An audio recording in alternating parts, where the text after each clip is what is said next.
IUPAC naming.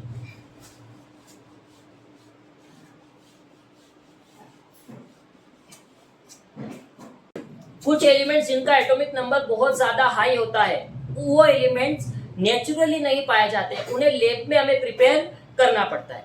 अब lab में हमें प्रिपेयर करना है तो अलग अलग साइंटिस्ट दावा करने लग गए कि ये तो हमने प्रिपेयर किया है।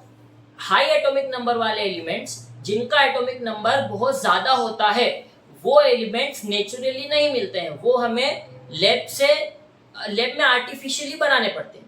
अब अलग अलग साइंटिस्ट अलग अलग जगह पे बैठ करके दावा कर रहे थे कि इस एलिमेंट को तो हमने डिस्कवर किया है, और डिस्कवर करके अपना नाम दे दे रहे थे।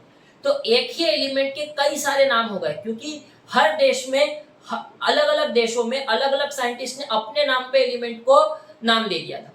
तो इसकी वजह से बहुत गड़बड़ होने लग गई, एक ही एलिमेंट के कई सारे नाम होने लग गए। तो IUPAC ने कहा कि ऐसा नहीं चलेगा। IUPAC ने कहा, तो IUPAC ने एक नियम दिया कि एलिमेंट्स को नाम देने का भी एक नियम है। क्या है? 0 के लिए आप नील यूज करो, 1 के लिए अन यूज करो, 2 के लिए बाई यूज करो,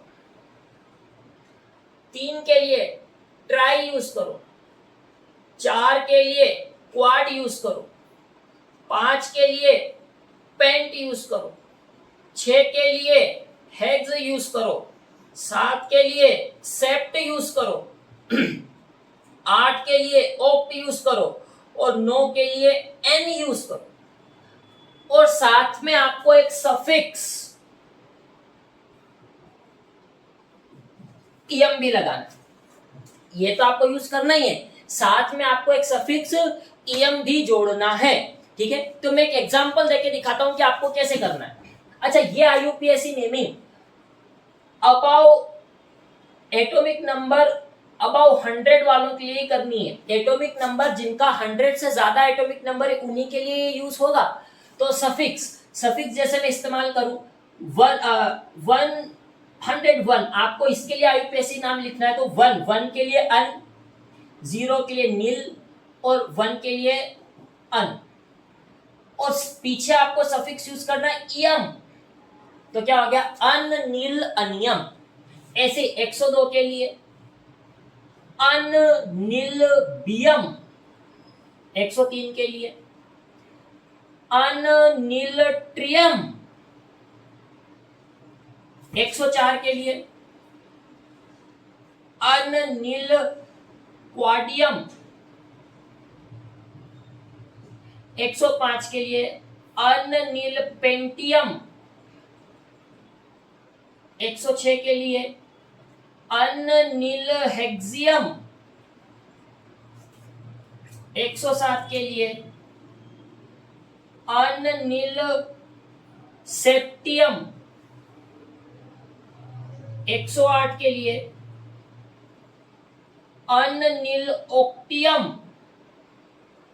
109 के लिए अन नील अनियम, और 110 के लिए अन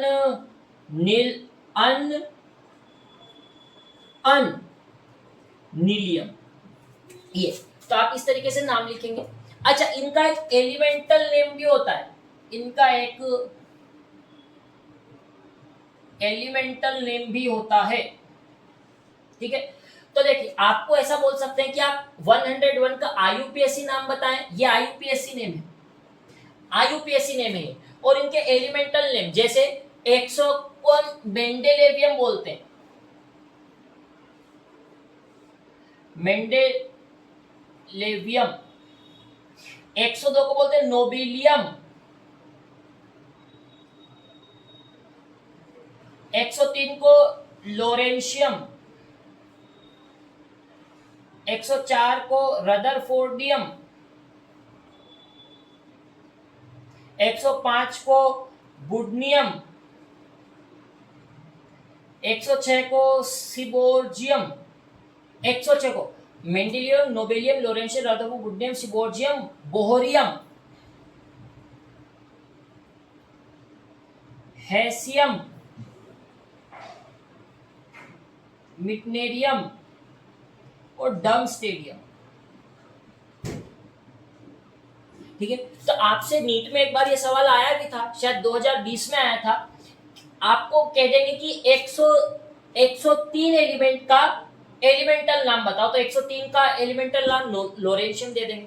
या ऐसा भी हो सकता है, आपको कहेगा अननील पेंटियम का एलिमेंटल नेम बताओ और 4 ऑप्शन दे दे। अननील पेंटियम का एलिमेंटल नेम बताओ और 4 ऑप्शन आपको मेंडेलियम, बुटनियम, बोरियम और डमस्टेडियम दे देगा। तो आपको ये भी याद होना चाहिए और ये भी याद होना चाहिए। तो IUPAC नेमिंग छोटा सा टॉपिक था जो हमने खत्म किया। आपको ये नाम याद रखने और सफिक्स ईएम लगा देना और इनके एलिमेंटल नाम याद रखने हैं। मेंडेलियम, नोबेलियम, लोरेंशियम, रदरफोर्डियम, बुडनियम, सिबोजियम, बोरियम, हेसियम, मिटनेरियम और डमस्टेडियम, ये आपको बाय हार्ट लर्न होने चाहिए। चलिए अगले टॉपिक